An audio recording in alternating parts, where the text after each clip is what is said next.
Okay friends, सो आज के video में मैं आपके लिए लेके आया हूँ पर्टिकुलरली एक स्टूडेंट की इन्फो। और मैं उस स्टूडेंट का पर्टिकुलरली पहले आपको पूरा इन्फॉर्मेशन प्रोवाइड करूँगा।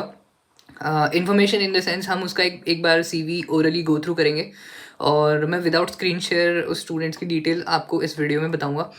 और फिर सबसे पहले हम स्टूडेंट की डिटेल्स देखने के बाद हम उसकी प्रेफर्ड स्पेशलाइजेशंस क्या क्या है वो चेक करेंगे। बेसिकली उस स्टूडेंट को हम लोग ही गाइडेंस कर रहे हैं ऑर्पिडिया में। और हम सबसे पहले तो देखेंगे कि उसका सीवी एक गो थ्रू कर लेंगे कि ओवरऑल उसका सीवी कैसा है। फिर उसके बाद हम देखेंगे उसकी वो पर्टिकुलरली किन मास्टर्स प्रोग्राम में इंटरेस्टेड है। और आप इस वीडियो से क्या लर्न कर सकते हैं वो आपको एंड में मैं आपको डिस्क्राइब करूँगा। तो हम इस वीडियो को 3 पार्ट में रखते हैं। सबसे पहले तो स्टार्टिंग के पार्ट में हम लोग देखेंगे उस स्टूडेंट का प्रोफाइल कैसा है। फिर हम देखेंगे कि उसका प्रोफाइल के अकॉर्डिंग उसने क्या स्पेशलाइजेशंस प्रेफर किया है, कितना स्मार्ट उसका डिसीजन है किस मास्टर्स प्रोग्राम के लिए। और थर्ड हम देखेंगे कि उसने बेसिकली किन किन कंट्रीज़ को प्रेफरेंस दी है और कैसे हम आप क्या इससे लर्न कर सकते हो और मैंने पर्टिकुलरली इस स्टूडेंट को क्या सजेशंस दिए हैं। तो सबसे पहले हम देखते हैं उसका सीवी में। तो वो स्टूडेंट गुजरात वडोदरा से है। उसका उसने बेसिकली बीटेक किया है अपने गुजरात टेक्निकल यूनिवर्सिटी अहमदाबाद से। उसका सीजीपीए 8.52 और 2021 पास आउट है।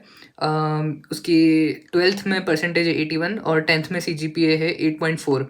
उसने रिलेवेंट कोर्स वर्क किया है manufacturing process, production technologies, computer aided design manufacturing, operation research and industrial engineering. और उसका कुछ रिसर्च एक्सपीरियंस भी है पर्टिकुलरली कैड कैम लैब और मशीनिंग वर्कशॉप में। उसका बैचलर थीसिस था die design of plastic saddle clamp using CAD CAM software. और उसका दूसरा प्रोजेक्ट है solar powered agricultural irrigation system with automatic tracking. तो कुछ उसके ये प्रोजेक्ट्स हैं।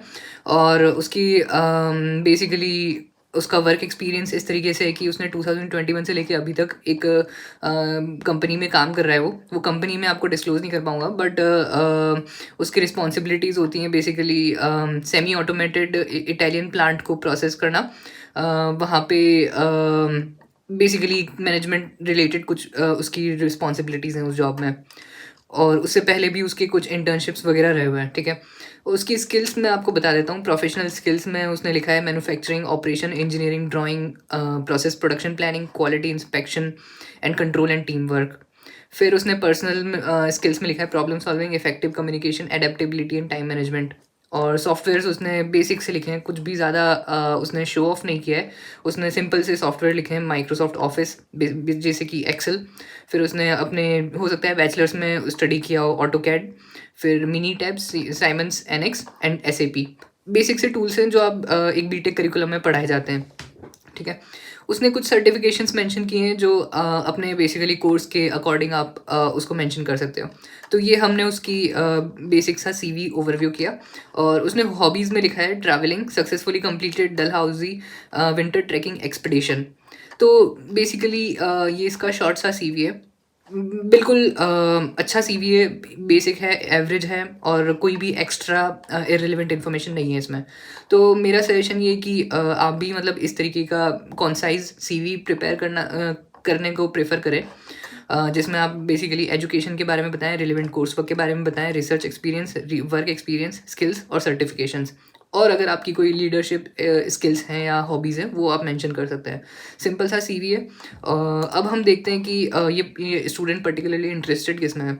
तो उसने लिखा है I am interested in pursuing masters in industrial engineering, engineering and technology management and mechanical engineering with specialization in production और इंडस्ट्रियल इंजीनियरिंग डोमेन। अब आप सबको ऑलरेडी पता है कि इन 3 कंट्रीज़ की डेडलाइंस ऑलरेडी नियर बाय हैं, स्वीडन, फिनलैंड और नॉर्वे। इनफैक्ट नॉर्वे की तो डेट्स 1 दिसंबर एक डेडलाइन है ही, बट स्वीडन और फिनलैंड की स्टिल आप रजिस्ट्रेशन करने के बाद भी डॉक्यूमेंट्स अपलोड कर सकते हैं लेटर, बट प्रोसेस तीनों का ऑलरेडी स्टार्टेड है। तो बट एनीवेज़ ये हमारा डिस्कशन नहीं है। हमारा डिस्कशन ये है कि इस स्टूडेंट को मैंने क्या पर्टिकुलरली यूनिवर्सिटी सजेस्ट किए और प्रोग्राम्स सजेस्ट किए मैंने। तो अब हम इस वीडियो के थर्ड पार्ट पे आ जाते हैं। कि मैंने इस स्टूडेंट को क्या सजेशंस दिए। फर्स्ट पार्ट पे हमने इसका स्टूडेंट का सीवी देखा, सेकंड पार्ट में हमने देखा कि ये कौन से प्रोग्राम्स में इंटरेस्टेड है, और थर्ड पार्ट में हम पर्टिकुलरली देख लेते हैं कि मैंने इसको स्पेसिफिकली क्या-क्या सजेशंस दिए हैं। तो मैंने सबसे पहले स्वीडन के लिए इस स्टूडेंट को 4 यूनिवर्सिटीज़ में 4 प्रोग्राम्स सजेस्ट किए थे। सबसे पहला तो है University West, masters in operation and supply chain management. फिर दूसरा है जोंकोपिंग यूनिवर्सिटी में प्रोडक्शन इंजीनियरिंग एंड मैनेजमेंट। फिर उपसाला यूनिवर्सिटी में masters program in industrial management and innovation. So इन प्रोग्राम्स की सबसे खासियत बात क्या है कि इन्होंने स्पेसिफिकली मेंशन किया है कि आपका अगर बैचलर्स मैकेनिकल में है पर्टिकुलरली, तो ये लोग अपने क्रेडिट्स ऑलरेडी फुलफिल कर चुके हैं बेसिकली। तो आपको अलग से कैलकुलेशन करने की ज़रूरत नहीं कि आपके कितने ECTS कन्वर्ट हो रहे हैं आपके करस्पॉन्डिंग इंडियन क्रेडिट्स के अकॉर्डिंग, राइट। आप अगर स्टिल अगर अनक्लियर हैं ECTS और इंडियन क्रेडिट्स के बारे में, तो आप डेफिनेटली हमारे फ्री सेशन ज्वाइन कर सकते हैं या फिर एग्जीक्यूटिव से कॉल करके एनरोल कर सकते हैं।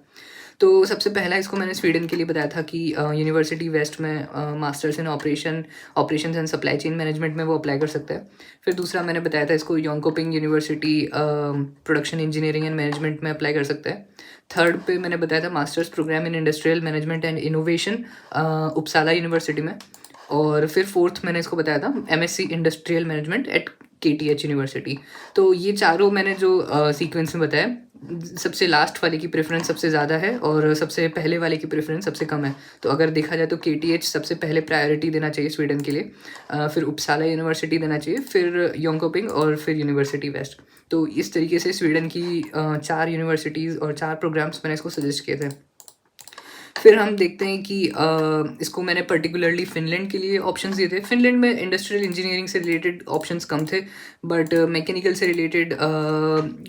रिलेटेड कोर काफ़ी सारे थे, but mechanical combined with production engineering, production management, ये सब ज़रूर थे। तो सबसे पहले मैंने वही प्रायोरिटीज़ मैंने स्टूडेंट को ही बोल दिया था कि वो प्रायोरिटी सेट कर सकते हैं ऑटोमेटिकली।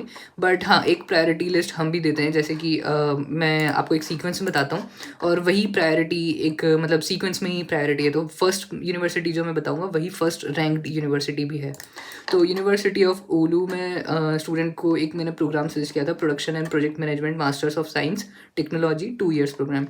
फिर सेकंड प्रायोरिटी पे था industrial engineering and management masters of science technology 2 years. और ये पर्टिकुलरली है हमारा आल्टो यूनिवर्सिटी से। तो आल्टो यूनिवर्सिटी एक बहुत अच्छा यूनिवर्सिटी है फ़िनलैंड का, और डेफ़िनेटली यहाँ पे तो मैंने इसको स्टूडेंट को डेफ़िनेटली मैंने काफ़ी मतलब प्रेशराइज़ कर रखा है यहाँ पे अप्लाई करने के लिए। फिर थर्ड पे है mechanical engineering masters of science technology 2 years. तो ये कोर मैकेनिकल है। अब यहाँ पे ऐसा भी होता है कि आप मैकेनिकल में खाली आप कोर मैकेनिकल ही नहीं होता है यहाँ पे जैसे लिखा है, in mechanical engineering masters program you can become an expert in arctic technology, engineering materials, marine technology, mechatronics, production development, production engineering and और सॉलिड मैकेनिक्स। तो आप एक अपना स्पेशलाइजेशन वहाँ जाके भी चूज़ कर सकते हैं। ये भी आल्टो यूनिवर्सिटी का है और कोर मैकेनिकल इंजीनियरिंग प्रोग्राम था। तो अभी तक हमने देखा फर्स्ट पे University of Oulu production and project management masters of science, second priority Aalto University industrial engineering and management, third priority mechanical engineering Aalto University, fourth पे फिर mechanical engineering masters program 2 years, और ये था हमारा particularly LUT university से, लूट university. तो यहाँ पे स्टूडेंट को मैंने पर्टिकुलरली ये फ्लेक्सिबिलिटी दी थी कि ऑप्शन 3 में आप चेंज कर सकते हो, जितने भी आपको दूसरे ऑप्शंस ट्राई करना है तो वो आप रख सकते हो। जैसे कि एक मैंने बताया था European mining course masters of science technology 2 years, ये भी LUT लूट यूनिवर्सिटी से ही था। और ये एक्चुअली आल्टो यूनिवर्सिटी और लूट यूनिवर्सिटी का कंबाइंड है। तो आप एक ईयर LUT लूट यूनिवर्सिटी में कंप्लीट करेंगे और एक आप कंप्लीट करेंगे आल्टो में। फिर फाइनली स्टूडेंट को मैंने ऑप्शन 6 मैंने जो सजेस्ट किया था वो था master of engineering industrial management and engineering. तो ये एम इंजीनियरिंग प्रोग्राम है, एमएससी नहीं है। तो आपको ये नोमेनक्लेचर क्लियर होना चाहिए आपके दिमाग में कि MSc, MSc master of science, फिर master of engineering, master of technology, इन सब में क्या डिफरेंसेस है। इंडिया में आपको पता ही है ऑलरेडी कि एमटेक होता है, बट हमने एक ऑलरेडी वीडियो बना रखा है कि इसमें डिफरेंसेस क्या क्या हैं एमएससी और एम इंजीनियरिंग वगैरह में। तो ये मैंने इसको फाइनल ऑप्शन में ये सजेस्ट किया था, master of engineering and industrial management and engineering. तो ये पर्टिकुलरली ऑफ़र किया गया है नोविया यूनिवर्सिटी से।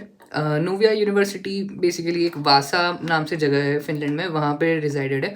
बट ये स्पेसिफिकली यूनिवर्सिटी जो है पॉपुलर है खाली मैनेजमेंट प्रोग्राम्स के लिए, इंजीनियरिंग मैनेजमेंट प्रोग्राम्स के लिए। तो ये मेरा रीज़न था कि इवन दो इस यूनिवर्सिटी का रैंकिंग, क्यूएस रैंकिंग इतना एक्स्ट्रा ऑर्डिनरी नहीं है, बट हाँ, अगर आप इंडस्ट्रियल इंजीनियरिंग और मैनेजमेंट स्पेसिफिक कोर्स के लिए देखना चाहते हैं तो काफ़ी अच्छा यूनिवर्सिटी है और काफ़ी अच्छे लॉरिएट्स निकलते हैं यहाँ से।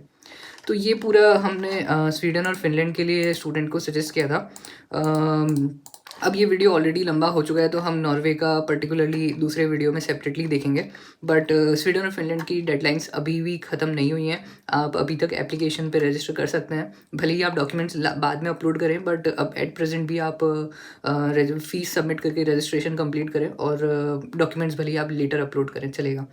तो कई सारे स्टूडेंट्स हैं जिनके आईएलटीएस अभी तक नहीं आया है, या फिर जो भी रीज़न है आप डॉक्यूमेंट्स अपलोड नहीं कर पा रहे हो, बट स्टिल आप ये ट्राई कीजिए कि आपका रजिस्ट्रेशन कंप्लीट हो जाए और फीस सबमिट हो जाए बेसिकली।